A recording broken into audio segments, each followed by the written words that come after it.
Hello, my name is Esteban Sanchez Garcia. I am a software engineer and computer science uh, student.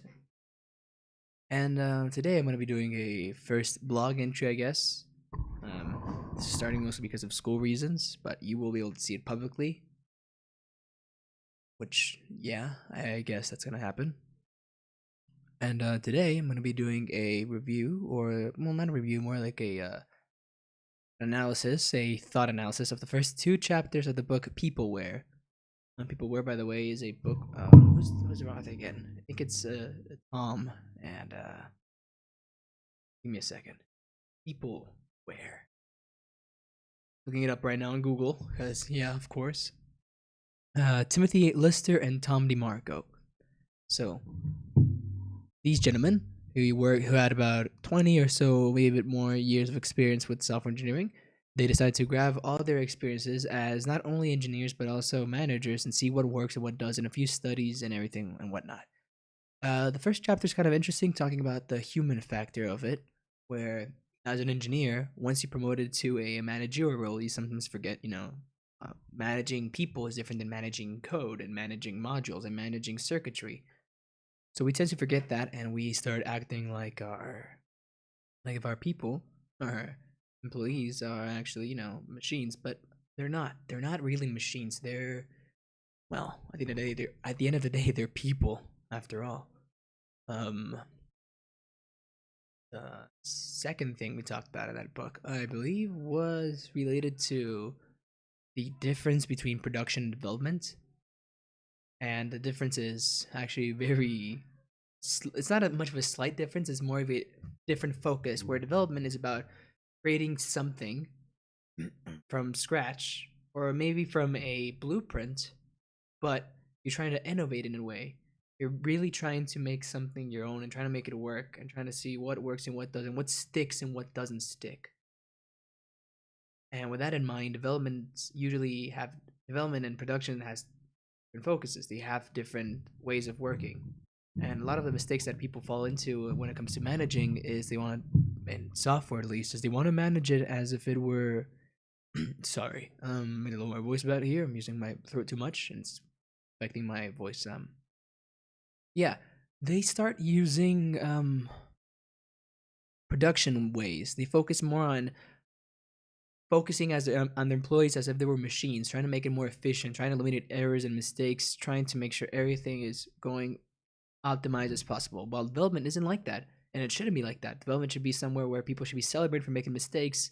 So now we know what to avoid when it comes to doing a program. Um, so I'm gonna move my here so I can look more to the camera. Yeah, not only that, though sometimes really tend to focus on the technology of it all when it's not all technology, It's not like, oh, you have the best computers, you're automatically gonna make the best software in the world. You're automatically gonna be the best machines automatically. You're gonna be the best in the business. Because that's not the case. That's far from the case, actually.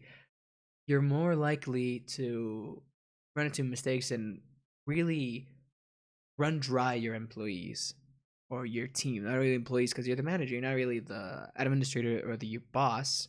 You're managing a project with the smaller.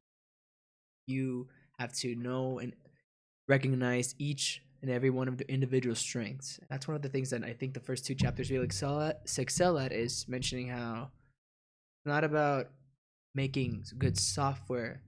Making good software isn't about having the best tech knowledge, but having the best teamwork skills and knowing how to put all those to use. Because if someone knows something and someone else doesn't, they can find a way to cooperate still. Maybe you'll know more about backend and it's gonna know about front end. That doesn't mean you're both gonna do backend, right? And it's about understanding that they're people at the end of the day. That's why I think it's called People. Where I think the first two chapters are a really good introduction to the world of the book, to what it's trying to establish, and to the essays of Marco and Timothy. Um, I found it personally really, really helpful to understand that I was not alone in thinking this, and I think a lot of people think that this is how you should do things, but when you actually start working in the business and you see that it's not a standard idea yet, it's not a standard custom to do such a thing. People want to mimic what's already established, even if they believe that something could be better. They don't want to risk it. And I've always had this belief that the way you should run a company is, again, not making sure that the business aspect is good, because yeah, you have to make business, sure, but you can make business without focusing on the people who make that business possible. And I think people were really establishing that and hitting it hard. Personally, I think that would be a game changer. And it's cool to see them pioneering this idea all the way since what, 1989, I think, a bit later, a bit earlier probably. Um it's really cool to see that, honestly, in action in the book. Because I've always felt similar.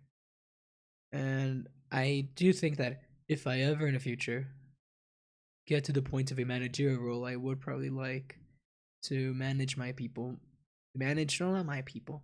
To manage each other as people, not as machines. We're not individual IDs. Uh, that's, I think, all for now, right now. Yeah, I'll probably keep making these video vlogs of engineering updates for projects, and fun stuff. Maybe once in a while I'll upload a progress of a page that I can actually show, or personal project, whatever. And I'll keep doing these book reviews, what I read reviews, I guess. I don't know, kind of weekly. I don't know the basis, the frequency, man. Like I'm just doing this. I'm starting this out for educational reasons, but for like school grade reasons. But I genuinely think I might actually keep this up. We'll just have to wait and see. And that's all I got for now. Thank you for your time. See you next time.